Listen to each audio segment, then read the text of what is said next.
When you hear the phrase Feast of Fools, what pops into your head? You're probably picturing a wild medieval party raging inside a cathedral, right? A day where the lowest ranking clergy just take over, mock their bosses, and turn sacred rituals into some kind of chaotic carnival. It's a fantastic story. But in this explainer, we're going to dig into the actual historical sources and find out if that story is even remotely true.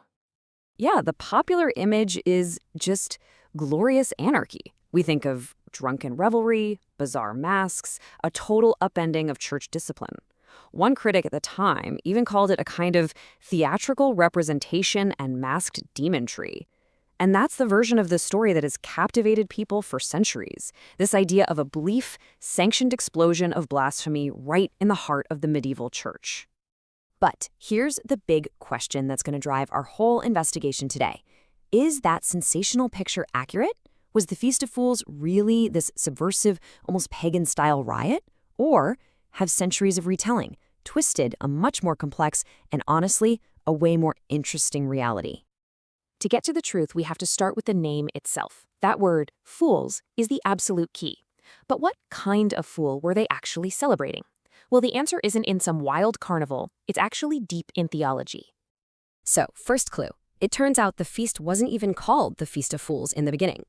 Around 1160, a Parisian theologian named John Belyth mentions the Feast of the Subdeacons, which, he says, we call of fools. You see, it was just one of 4 special parties after Christmas to honor the different clergy ranks. You had one for the deacons, one for priests, one for the choir boys, and finally, one for the subdeacons, who were the most junior guys in the major orders. So that begs the question, right? Why call the subdeacons fools? This is where you have to know that Christian tradition has 2 totally different kinds of fools. On one hand, you've got the fool of pride from the Psalms, the guy who says in his heart, there is no God. That's the bad kind of fool. But then you have the fool for Christ, who St. Paul talks about. This is someone chosen by God because of their low status. Because, as Paul put it, God chose what is foolish in the world to shame the wise. And that is the real theme of the Feast of Fools. It was celebrating that second kind of fool. It was all about honoring the humble and lifting up the lowly, which is a core Christian idea you see in the Magnificat. He has put down the mighty from their seat and exalted the humble. So it wasn't about making fun of authority. It was about celebrating divine humility. Okay, so if the feast was really about theology, where in the world did all these stories of chaos and craziness come from? Well, a huge piece of the myth can be traced back to one town, Beauvais, in France, and what was basically a 600-year-long game of historical telephone. Let's just follow the breadcrumbs here. It all starts out innocently enough, right? Around 1160, there's an orderly procession with an ass. But then watch how the story gets completely mangled. Fast forward to 1635, a historian completely misreads a French line, has sire asnas, which means, hey, sir ass, and thinks it's a Latin call to the pagan god Silenus. And just like that, a pagan connection is invented out of thin air. Then, in 1697, another guy mixes up details from totally different manuscripts. By the time you get to the 1800s, it's all been smashed together into one giant, wild, and completely fake story. And this mess is exactly where all the most shocking rumors come from. That so-called clerical drinking bout? Turns out it's a misreading of a text that says just 4 guys stood outside with wine, probably to have it blessed for the service, not to get wasted. Burning sausages instead of incense? That's a great detail, but it was ripped from the choir boys' Feast of the Innocents and wrongly attached to this one. And the priest who supposedly brayed like an ass at the altar? That comes from a third-hand rumor about a document that was already destroyed, about a different ceremony in a different church. Now, it wasn't just later historians who got things wrong. The very first official complaints about the feast also seem to be based on pure rumor, not reality, and they all trace back to one of the most powerful men in Europe at the time, Pope Innocent III.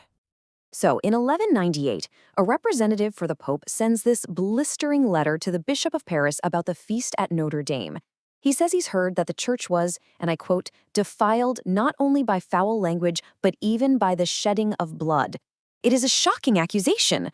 Bloodshed in Notre Dame? This seems to confirm the absolute worst parts of the myth. But here is the incredible twist. The source of that dramatic charge was almost definitely just a misunderstanding. See, a famous Parisian theologian named Peter the Chanter was using a what-if scenario in his lectures. He was asking his students a legal question. What if, during a religious play, an actor accidentally hit another with the sharp edge of a sword instead of the flat? It was a theoretical problem, not a report of something that actually happened. But the story must have gotten repeated, taken out of context, and eventually made its way to the Pope's ears as a rumor of real violence.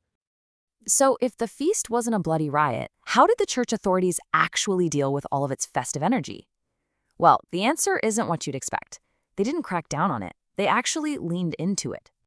And here is the absolute key takeaway. The church's real strategy was not suppression, it was formalization.